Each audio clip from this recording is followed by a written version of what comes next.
പിതാവിൻ്റെയും പുത്രൻ്റെയും പരിശുദ്ധാത്മാവിൻ്റെയും നാമത്തിൽ ആമേൻ. വിശുദ്ധ മാർക്കോസ് എഴുതിയ സുവിശേഷം 6-ാം അധ്യായം 45 മുതൽ 52 വരെയുള്ള തിരുവചനങ്ങൾ. അക്കാലത്ത് താൻ ജനക്കൂട്ടത്തെ പിരിച്ചുവിടുമ്പോഴേക്കും വഞ്ചിയിൽ കയറി തനിക്ക് മുൻപേ മറുകരയിലേക്കുള്ള ബെത്സയിദയിലേക്ക് പോകാൻ അവൻ ശിഷ്യന്മാരെ നിർബന്ധിച്ചു. ആളുകളോട് യാത്ര പറഞ്ഞ ശേഷം അവൻ പ്രാർത്ഥിക്കാൻ മലയിലേക്ക് പോയി. വൈകുന്നേരമായപ്പോൾ വഞ്ചി നടുക്കടലിലായിരുന്നു. അവൻ തനിച്ച് കരയിലും അവർ വഞ്ചി തുഴഞ്ഞ് അവശരായി എന്ന് അവൻ മനസ്സിലാക്കി. കാരണം കാറ്റ് പ്രതികൂലമായിരുന്നു. രാത്രിയുടെ 4-ാം യാമത്തിൽ അവൻ കടലിനു മീതെ നടന്ന് അവരുടെ അടുത്തെത്തി. അവരെ കടന്നു പോകാൻ ഭാവിച്ചു. അവൻ കടലിനു മീതെ നടക്കുന്നത് കണ്ട് അതൊരു ഭൂതമായിരിക്കുമെന്ന് കരുതി അവർ നിലവിളിച്ചു.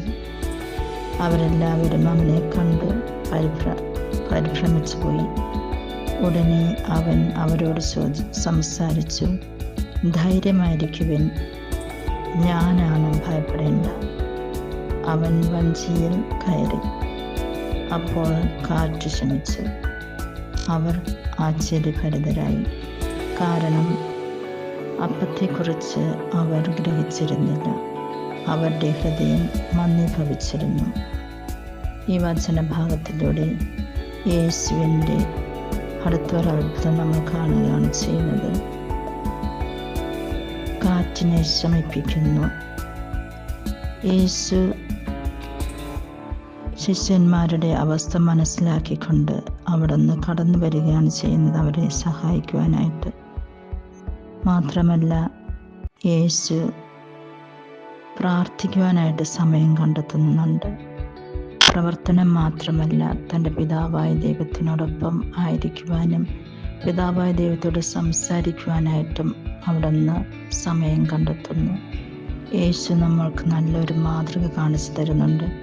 നമ്മൾ എത്ര തിരക്കിലാണെങ്കിൽ പോലും പ്രാർത്ഥിക്കുവാനായിട്ട്, ദൈവവുമായിട്ട് സംസാരിക്കുവാനായിട്ടുള്ള സമയം എല്ലാ ദിവസവും നമ്മൾ കണ്ടെത്തണം എന്നുള്ളത് തന്നെ.